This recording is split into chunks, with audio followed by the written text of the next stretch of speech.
Hey everyone, this is Pete, and welcome back to Atari A to Z Flashback, a series of short playthroughs of the 150 games that make up Atari Flashback Classics for Nintendo Switch. Today's game is Brain Games. This was a 1978 release from Atari, and another game from the mind of Larry Kaplan, who we last saw last week with Bowling. Larry Kaplan, if you can't remember, was one of the Gang of Four of Atari programmers who would go on to form Activision in protest at Atari's refusal to credit them properly. And yeah, this was one of his early games while he was still at Atari. There's 19 different game options in Brain Games, which are subdivided into 6 main sections that sort of test different areas of memory and perception and that sort of things. So they sort of test your memory in various ways, including numeracy and spatial reasoning, as well as just straight up remembering things. Now, the first game in this collection is particularly noteworthy. It's called Touch Me. Yep, I know. And it's the precursor to the popular electronic handheld game Simon, which released later in 1978. So the people who developed Simon have sort of gone on record and saying that Touch Me from Brain Games was a particular inspiration for Simon. And in fact, Simon's designer, Ralph H. Baer, was quoted as saying that Touch Me had, quote, nice gameplay, terrible execution, visually boring, miserable rasping sounds, which I'd kind of agree with, but you have to bear in mind the technology they were working with at the time. There wasn't that much better that people were capable of at the time. Now, this is an early example of a video game being used for good as well. In the 1984 book, Clinical Management of Memory Problems, edited by Barbara Wilson and Nick Moffat, Brain Games was particularly and specifically highlighted as an effective clinical tool for training those who were dealing with mental issues relating to memory. The fact that the game covered sort of different areas of memory and different areas of exercising your brain was particularly highlighted as a very helpful part of the program when using this as a clinical tool. So that's nice, isn't it? But how well does it hold up today? Well, let's find out. Let's go play Brain Games. Okay, here we are again with Atari Flashback Classics. This time we'll be taking a look at Brain Games. So let's have a look at the documentation. We have a wizard. BDFH, question mark, 2468, question mark, weird symbols everywhere. That's a lovely piece of artwork, I love that. Look at his hands, so many hands. He's got all the hands. Anyway, so, use your keyboard controllers with this game program. Be sure the controller cable is blah blah blah blah blah. Yeah, so this is interesting, these gizmos here, these are keypad controllers that you could get for the Atari 2600. So they have a sort of telephone-style keypad on them. There's 1, 2, 3, 4, 5, 6, 7, 8, 9, 0 in the lower middle, and then I think it had a star and a hash key as well, just like a phone keypad. So yeah, these are accessories you could get for the 2600. Obviously, playing the Switch version here, we don't have that. I can't actually remember how it implements these on this, but I guess we'll find out in a minute. So, the various different game modes that we've got in here. Just going to have a drink, excuse me. So, first one. Touch Me, TM. The computer plays a sequence of tones which you must match, starting with one tone and adding a new tone to the sequence each time you enter correctly. As the computer is playing the sequence, the word wait will appear at the top of the screen. When the computer says go, it is your turn to match the tone sequence. If you miss the sequence, the computer will say wait, repeat the sequence and credit you with a miss. 4 misses, or correctly following a sequence of 32 tones, completes the game. So that's the first one. In the difficulty switches settings for this one, in the A position, the player will not hear the entire tone sequence, but only the new tone that is added. That's incredibly difficult.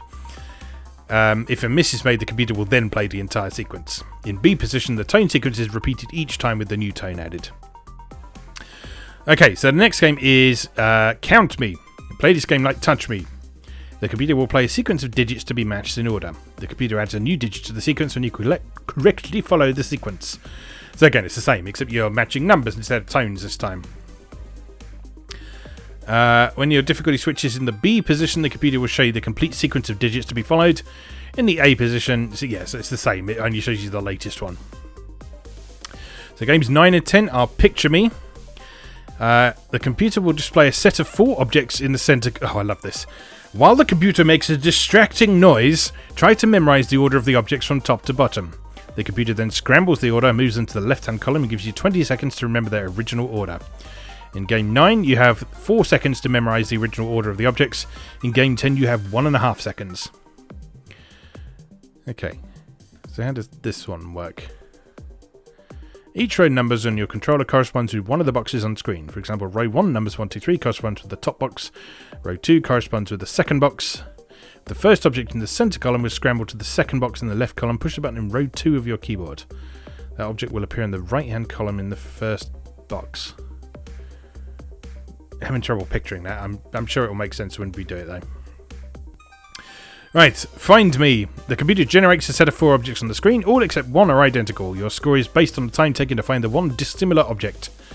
You can continue to enter guesses until the timer runs out. Okay.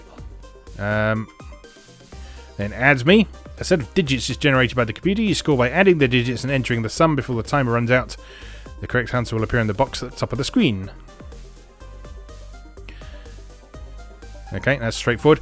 And then the last game in this is a little software toy. It's not actually a game at all. You can play tunes using the keypad controller to play different notes. And it even provides you with some musical notation using the numbers on the keypad here. So that's pretty cool. So, these are all the different variations here.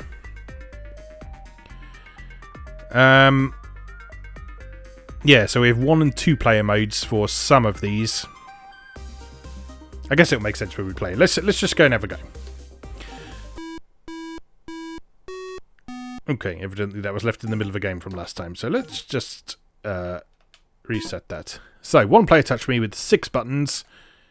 Okay, alright, so that's the difference between using 6 buttons on the keypad and 9 of them. Let's stick with 6 to begin with, just so we get an idea of the very basics of how this works. So, game reset. Off we go. Alright, so in this Switch version we have this virtual keypad over here that you can control using the analog stick. It snaps back to the 8 if you don't push anything. Or you can use the D-pad to just move around the numbers one at a time. So the first one it said was, I guess, 5.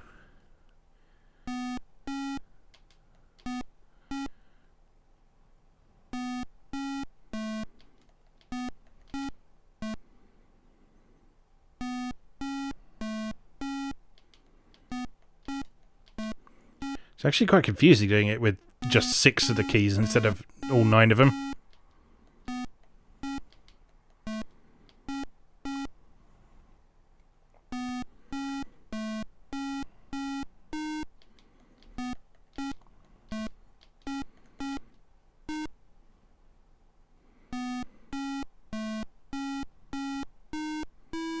Yeah, I'm going to be concentrating a bit in this one, so excuse me if I go quiet for a while.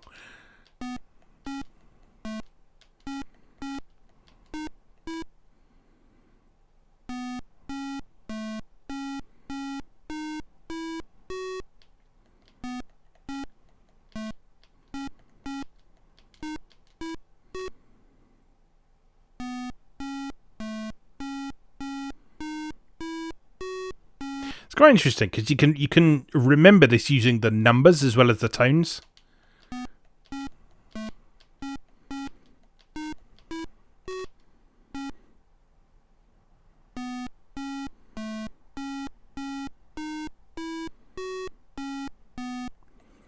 So various ways you can remember it. You can remember it using the movement pattern. You can remember it using the position on the screen. You can remember the numbers.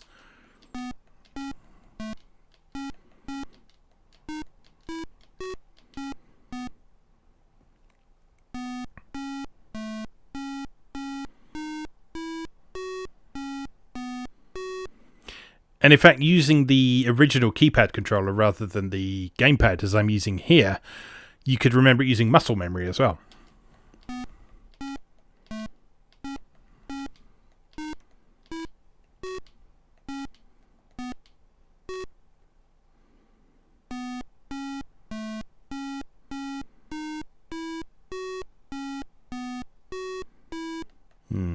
Getting to the point where my memory's starting to lose it a bit. Let's see.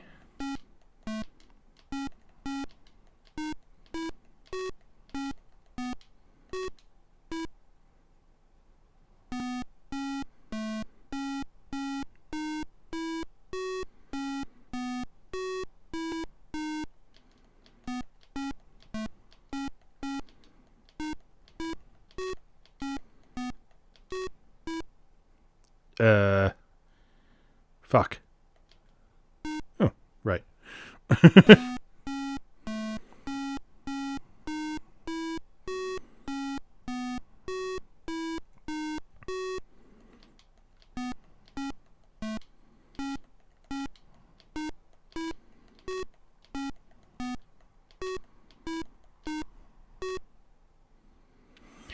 So obviously the number we've got at the top of the screen there is showing how many notes we have in the sequence right now.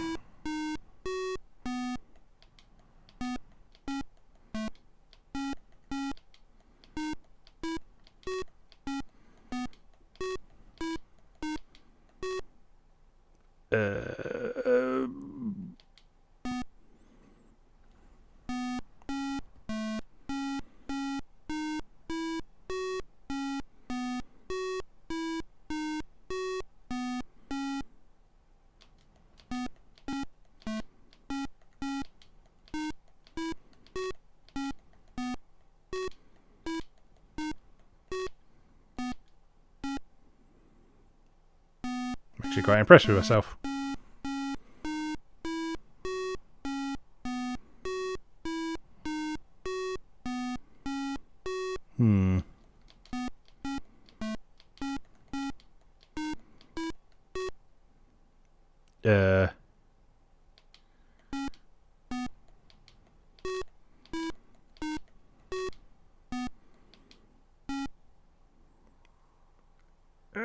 What's next?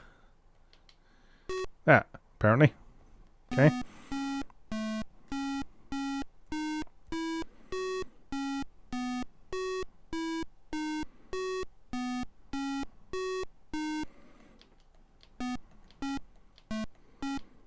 Oh.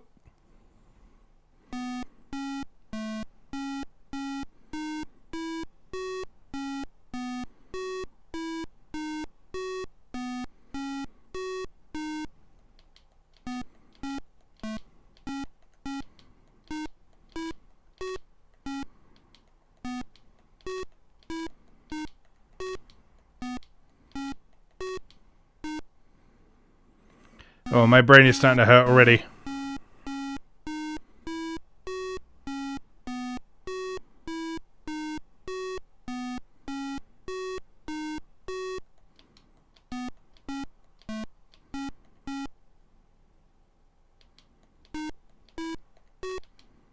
No. I used to actually be quite frightened of these games as a kid. I used to hate getting stuff like this wrong.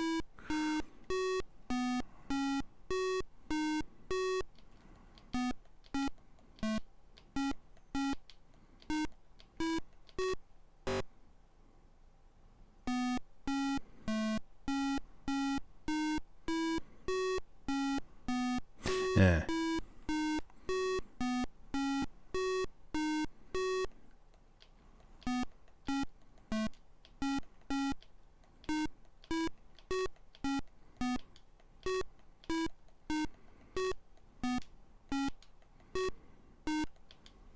Nah. 18. Not bad. 18 out of 32, I think it is. Alright, okay, so that is the Touch Me game. Moving on. We then have Count Me. Let's do this with 9 buttons, just for an additional challenge. So, game reset, and off we go. Alright, 5.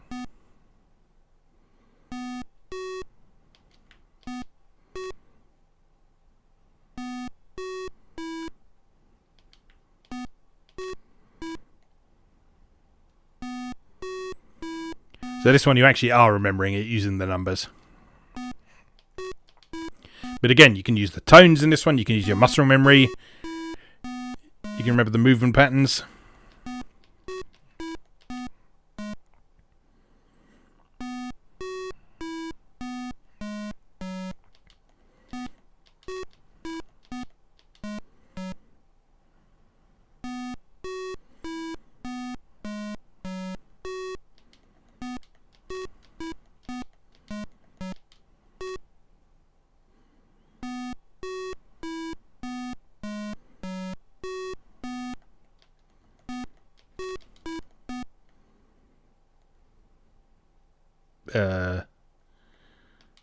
Nope.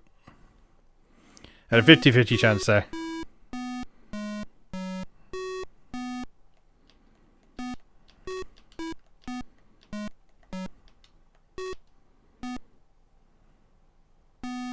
Two, 5, 7, 8, 1, 5, 5. 1, 2, 5, 7, 8, 1, 5, 5. 1, 2, 5, 7, 8, 1, 5, 5, 4. 5, 1, 2, 5, 7, 8, 1, 5, 5, 4. I can do this. 5, 7, 8, 1, 5, 5, 4, 3. 5, 1, 2, 5, 7, 8. 1, 5, 5, 4, 3? 3.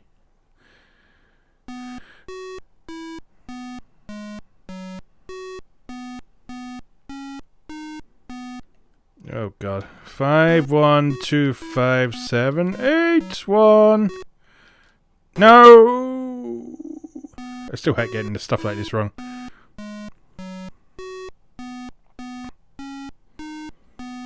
5, 1, 2, 5, 7, 8, 1, 2.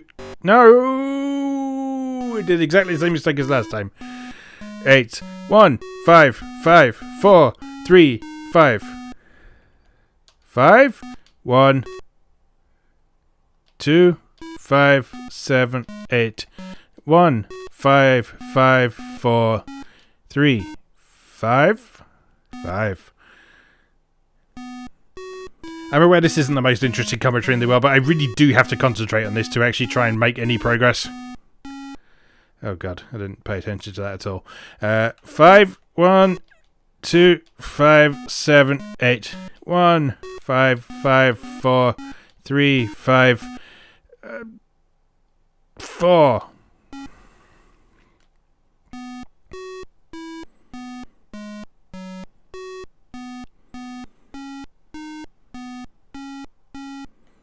I got this. 5, 1, 2, 5, 7, 8.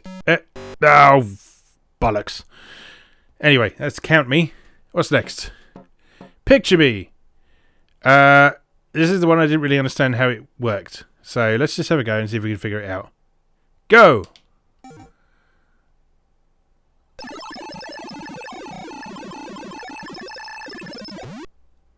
Oh god. That one. Then that one.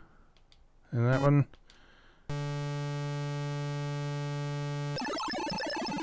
Line, clock, thing, cross. Alright. Line, clock, thing, cross. There we go. That's how you get it right. 3 o'clock, 3 o'clock, 3 o'clock, 3:30. Alright. 3 o'clock, 3 o'clock, 3 o'clock, 3:30. Thing, line, square, 3:30.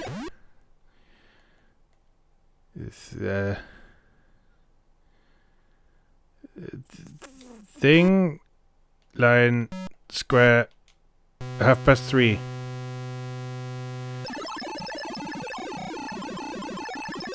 I can't quite tell if I'm getting this right or not, and I didn't look at that one at all. No.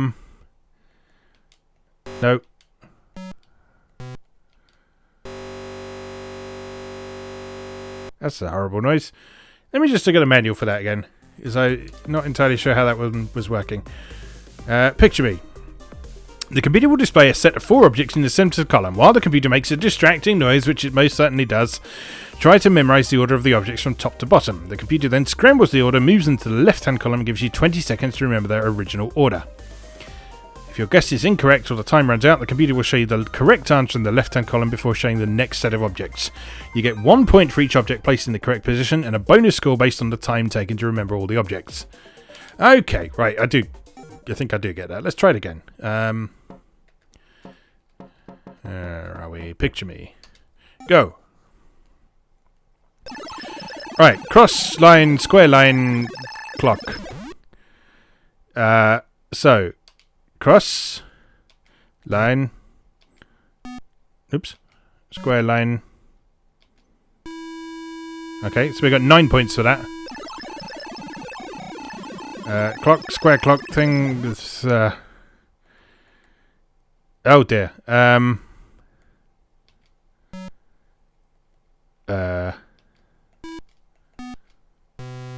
Okay, well, I'm getting points, so I guess that's right.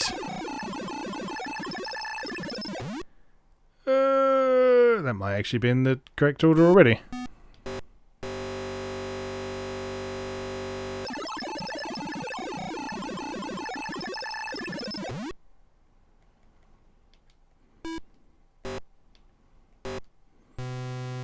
Okay, right. So if you get one in the wrong place,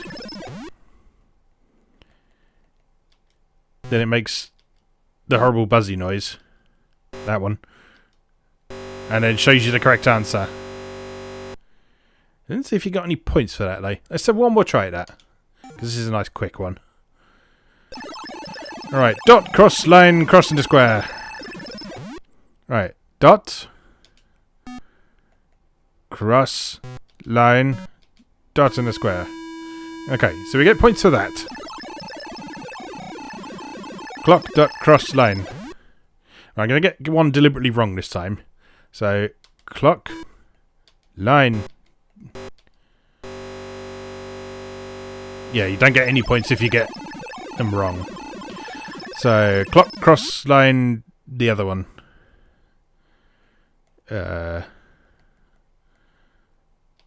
Clock, cross, line, other one.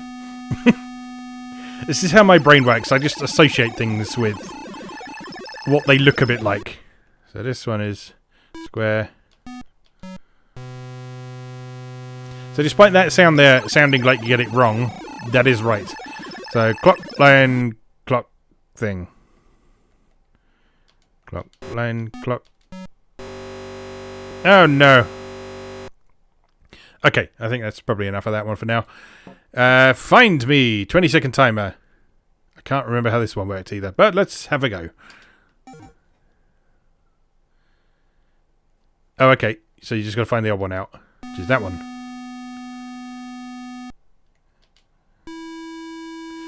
And you get points for how quick you are.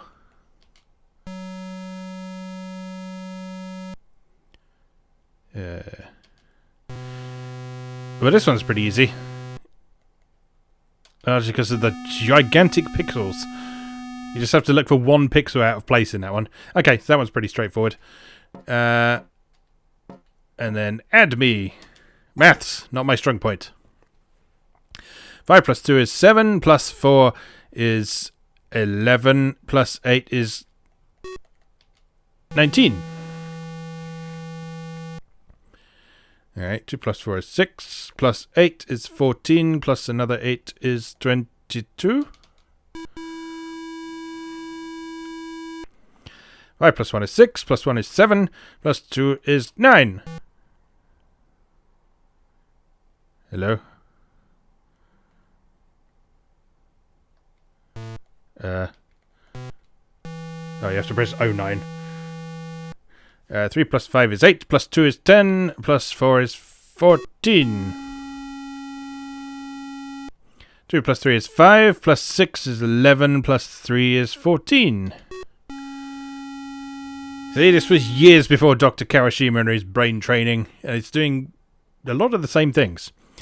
Alright, continuing on, we finish with Play Me, which is purely a software toy.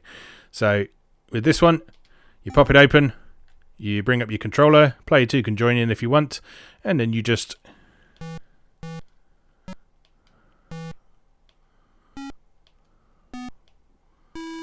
and you can just press the buttons.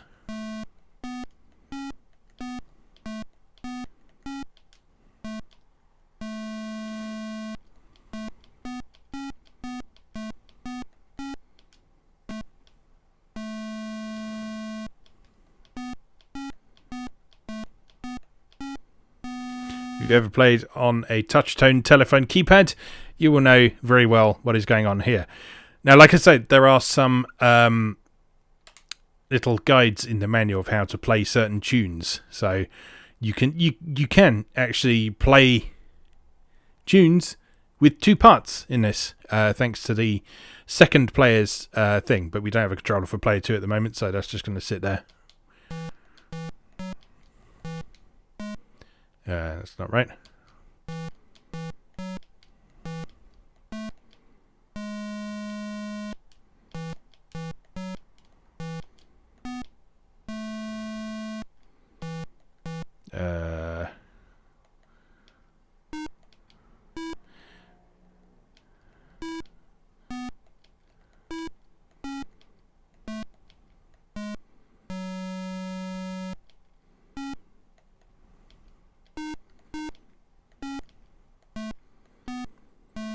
Yeah, as you'll notice, there are no sharps and flats in Play Me, so your happy birthday isn't quite right. But yeah, you just have to deal with that, basically.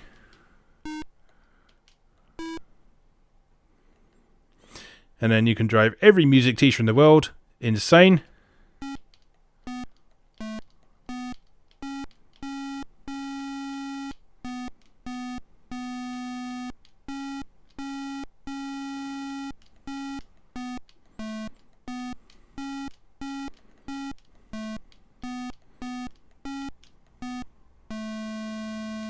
Hours of fun, I'm sure you'll agree.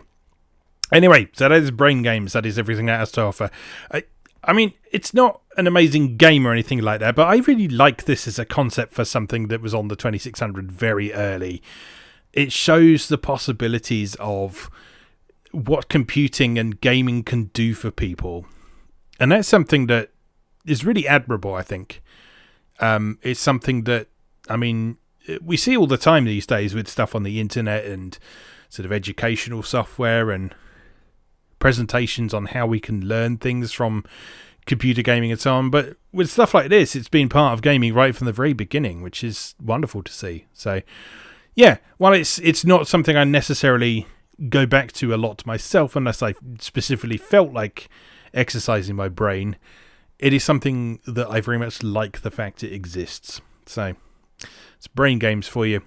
As always, thank you very much for watching, and I'll see you again next time.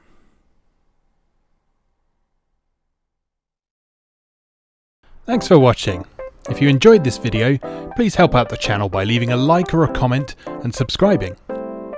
New episodes of Atari A to Z are on Tuesdays and Atari ST A to Z on Thursdays. Check out atariatoz.wordpress.com for a full archive.